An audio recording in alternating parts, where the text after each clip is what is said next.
அதிகாரம் 4. இந்த அதிகாரத்தில் இஸ்ரவேல் ஜனங்கள் பெலிஸ்தருக்கு விரோதமாக போர் தொடுக்கிறாங்க. இஸ்ரவேலர் எபனேசருக்கு சமீபமாய் பாளையம் இறங்கியிருக்காங்க. பெலிஸ்தர் ஆப்பெக்கிலே அப்படிங்கிற இடத்துல பாளையம் இறங்கியிருக்காங்க. ஆனால் இந்த போரில் இஸ்ரவேலரில் 4000 பேர் வெட்டுண்டு போகிறாங்க. இஸ்ரவேலர் தான் தோற்று போகிறாங்க இந்த போரில். இவங்க தோற்று போகிறனால இவங்க என்ன நினைக்கிறாங்கன்னா, சீலோவில் இருக்கக்கூடிய கர்த்தருடைய பெட்டியை நம்ம பாளையத்துக்கு எடுத்துகிட்டு அதுக்கப்புறம் நம்ம போருக்கு போனால் இந்த கர்த்தருடைய பெட்டி பகைஞரின் கைக்கு நம்மளை விலக்கி ரட்சிக்கும் அப்படின்னு சொல்லி நினச்சி இவங்க என்ன பண்ணுறாங்க, சீலோவில் இருக்கக்கூடிய கர்த்தருடைய பெட்டியை எடுத்துகிட்டு வர்றாங்க. பாளையத்துக்கு எடுத்துகிட்டு வராங்க. எடுத்துகிட்டு ரொம்ப சந்தோஷத்தில் கண்டிப்பாக நம்ம ஜெயிச்சிருவோம் அப்படின்னு சொல்லி பூமியை அதிரத்தக்கதாக அவங்க ஆர்ப்பரிக்கிறாங்க. இப்போ இந்த சத்தத்தை கேட்டு பெலிஸ்தர் என்ன தான் நடக்குது அங்கே அப்படின்னு பார்த்தா அப்போ தான் அவங்களுக்கு தெரியுது அவங்க கர்த்தருடைய பெட்டியை எடுத்துகிட்டு வந்திருக்காங்க போருக்கு அப்படின்னு அவங்க புரிஞ்சுக்கிறாங்க.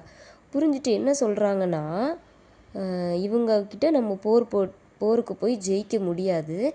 ஏன் அப்படின்னா இவங்க எகிப்தில் இருந்து எப்படி வந்தாங்க, அவங்க வாதைகள் வந்தது, செங்கடல் பிளந்தது, இது எல்லாமே இவங்களுக்கு தெரிஞ்சிருக்கு. அவங்க கடவுள் ரொம்ப அவங்களுக்கு துணை செய்கிறவர், அவங்கள கைவிட மாட்டார் எல்லாமே இவங்க தெரிஞ்சவங்க. இருந்தாலும் அவங்களுக்குள்ள புருஷர்களாய் தைரியமாக கொண்டு நம்ம போர் தொடுக்கணும் அப்படின்னு சொல்லி அவங்கள ரொம்ப தைரியப்படுத்திக்கிட்டு மறுபடியும் 2ஆம் போர் நடக்குது. இவங்க 2வது போர் தொடுக்கும் போதும் இஸ்ரவேலில் 30,000 பேர் இறந்து போயிடுறாங்க. இறந்து போய் இங்கே இஸ்ரவேலர் தான் தோற்று போகிறாங்க. ஓப்னியும் பினேகாசும் இந்த சீலோவாவிலிருந்து கர்த்தருடைய பெட்டி வரும்போது அந்த பெட்டி கூடயே ஓப்னியும் பினேகாசுமே வந்திருப்பாங்க. அவங்க 2 பேரும் இறந்து போயிடுவாங்க. ஏலியின் மக்கள், இவங்க 2 பேரும் ஏலியின் மகன்கள், இவங்க 2 பேரும் இறந்து போயிடுவாங்க.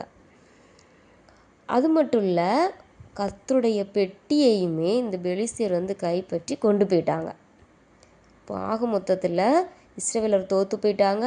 30,000 பேர், அவங்களோட போருக்கு போன 30,000 பேர் இறந்து போயிட்டாங்க. ஓப்னியும் பினேகாசும் ஏலியின் மகன்களும் இறந்து போகிறாங்க. அதோட ரொம்ப முக்கியமான விஷயம், கர்த்தருடைய பெட்டியை பெலிஸ்தர் கைப்பற்றிட்டு போயிட்டாங்க.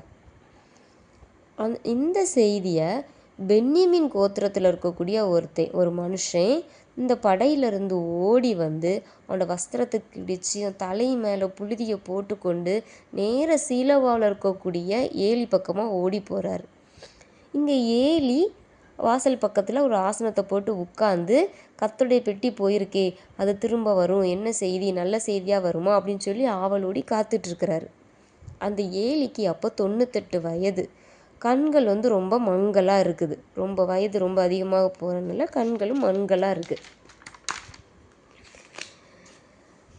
அந்த நேரம் இந்த பென்யமீன் கோத்திரத்துலேருந்து ஒருத்தர் ஓடி வந்தாம்ல, அவன் என்ன பண்ணுறான், பெட்டி பிடிபட்டு போயிற்று அப்படின்னு சொல்லி அந்த செய்தியை ஏலிக்கிட்ட சொல்கிறார். இப்போ ஆசனத்தின் வாசலில் பக்கமாக இருக்கக்கூடிய அந்த ஏலி மல்லாக்கா விழுந்து பிடரி முறிஞ்சி செத்து போகிறாரு. ரொம்ப வயசு காரணமாக அவர் விழுந்ததோட பிடரி முறிஞ்சு போகுது.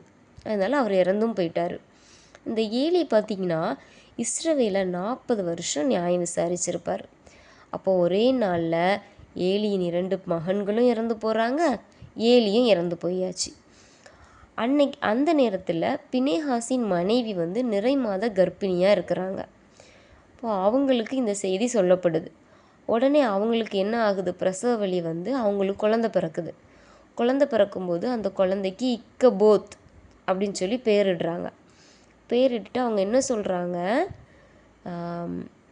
பெட்டி பிடிபட்டு போனதுனால மகிமை இஸ்ரவேலை விட்டு போயிற்று அப்படின்னு சொல்லிட்டு இந்த பினேகாசின் மனைவி இருக்காங்கல்ல, அவங்களும் இறந்து போயிடுறாங்க. இது அதிகாரம் 4 இருக்குது. அடுத்து அதிகாரம் 5.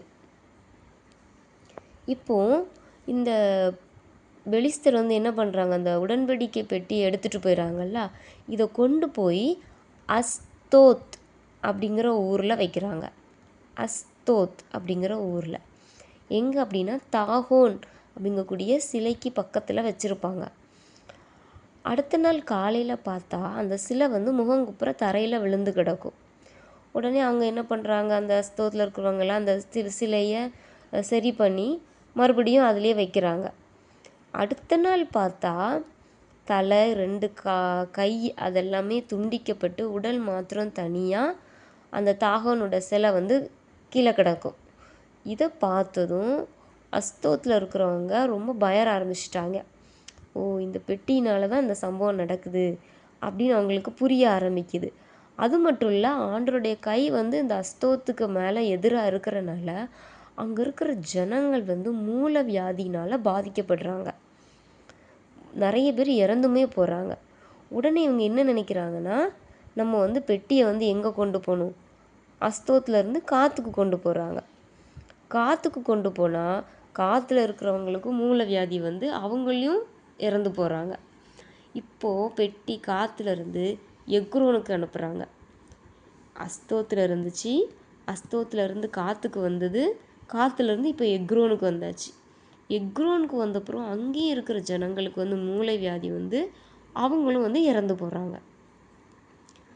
அப்போ அவங்க என்ன டிசைட் பண்ணுறாங்க அப்படின்னா, இது வந்து இந்த பெட்டினால தான் இது நடக்குது, அதனால் நம்ம அதை வந்து இஸ்ரவேலுக்கு அனுப்பிடலாம் அப்படின்னு சொல்லி அவங்க வந்து ஒரு தீர்மானத்துக்கு வர்றாங்க. இது வந்து அதிகாரம் 5ல் இருக்குது.